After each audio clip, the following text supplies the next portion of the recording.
അടൂർ പ്രകാശന്റെ ചോദ്യം ചെയ്യലോടുകൂടി ഇതേവരെ ഇവരെല്ലാം CPM-നെതിരായിട്ടുള്ള ഒരു ആയുധമായിട്ടാണ് സ്വർണ്ണക്കൊള്ളയുമായി ബന്ധപ്പെട്ട കാര്യം ഉപയോഗിച്ചത്. ഇപ്പൊ അതിന്റെ വ്യാപ്തി കൂടുകയാണ്. ആ വ്യാപ്തി കൂടുന്നതിന്റെ ഭാഗമായിട്ട് അവരാദ്യം ശ്രമിച്ചത് ഉടനെ കുറ്റപത്രം കൊടുക്കണം എന്നാണ്. ഉടനെ കുറ്റപത്രം കൊടുത്താൽ ഈ പറയുന്നവരെ ഒന്നും കുറ്റപത്രത്തിന്റെ ഭാഗമാക്കി കൊണ്ടുവരാൻ കഴിയില്ല എന്നുള്ള മുൻ വിധിയോടുകൂടിയാണ് അവർ ആ കാര്യം പറഞ്ഞത്. പക്ഷെ ഹൈക്കോടതി വളരെ വ്യക്തമായിട്ട് പറഞ്ഞിട്ടുണ്ട്.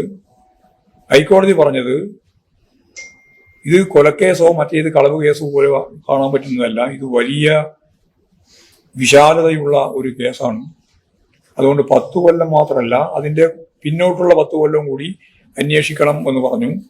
ആരെങ്കിലും ജാമ്യത്തിൽ ഇറങ്ങി പോകുന്നതുകൊണ്ടൊന്നും ഈ കേസിൽ നിന്ന് രക്ഷപ്പെടാൻ സാധിക്കുന്നതല്ല. ഇതെല്ലാം പറഞ്ഞാലും ചില മാധ്യമങ്ങൾക്കും അതുപോലെ തന്നെ VD സതീശൻ ഉൾപ്പെടെയുള്ളവർക്കും ഈ കേസ് തേച്ചു മാച്ചു കളയാൻ വേണ്ടിയിട്ടാണ് ശ്രമിക്കുന്നത് SIT എന്നിപ്പം പറയുന്ന നിലയിലേക്ക്. SITയെ കുറ്റപ്പെടുത്തുന്നത് അവരിലേക്ക് എത്തുമ്പോൾ മാത്രമാണ്. തന്ത്രി സമാജം, അതുപോലെ തന്നെ BJPയുടെ കേരള അധ്യക്ഷൻ, പിന്നെ വേറെ ചില സംഘടനകൾ, ക്ഷേത്ര സംരക്ഷണ സമിതിയൊക്കെ, ഇവർ ഹൈക്കോടതിയിൽ പോയി CBI അന്വേഷണം വേണമെന്ന് പറഞ്ഞു.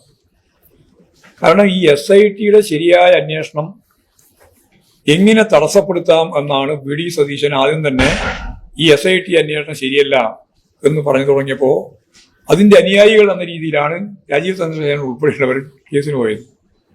ഹൈക്കോടതി നിശ്ചിതമായ വിമർശനമാണ്. SIT ശരിയായ ദിശയിലാണ് അന്വേഷിക്കുന്നത്, ഫലപ്രദമായ അന്വേഷണമാണ്. ഇപ്പോഴും നിങ്ങൾ CBI അന്വേഷണത്തിന് പറയാൻ എന്താ കാരണം? കോടതി ചോദിച്ചതാണ്. എന്നിട്ട് ചോദിച്ചു, ഈ CBI എന്ന് പറയുന്നത് സ്റ്റേറ്റിൽ നിന്ന് പോകുന്ന പോലീസ് ഉദ്യോഗസ്ഥന്മാരുടെ ഡെപ്യൂട്ടേഷൻ അല്ലേ? നിങ്ങൾ അതിനെ ഇത്ര മഹത്വവൽക്കരിക്കുന്നതും ഇവിടെ അതിന് ഇടിച്ചു താഴ്ന്നതും കാരണം എന്താണെന്ന് ചോദിച്ചപ്പോൾ മുണ്ടാട്ടില്ല. കോടതി ചോദിച്ചു, ഞങ്ങൾ ചോദിക്കുന്നതല്ല, കോടതി ചോദിച്ചു. എന്നിട്ട് ഹൈക്കോടതി ഡിവിഷൻ ബെഞ്ച് കൃത്യമായിട്ട് പറഞ്ഞു, ഒരു CBI അന്വേഷണത്തിനും മുതിരേണ്ട കാര്യമില്ല, SIT അന്വേഷണം ഫലപ്രദമാണ് എന്ന് പറയുന്ന സ്ഥിതിയിലേക്ക് എത്തി. അപ്പൊ യഥാർത്ഥത്തിൽ BJP തന്ത്രിയെ പിടിച്ചതോടുകൂടി BJPയുടെ സ്ഥിതി മാറി.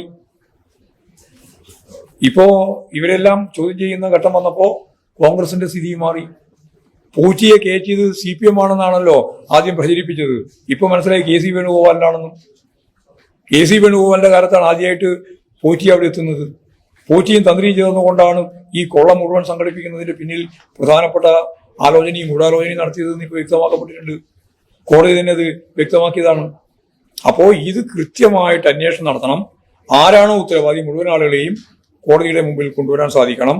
ഒരു തരി സ്വർണം നഷ്ടപ്പെടാൻ പാടില്ല.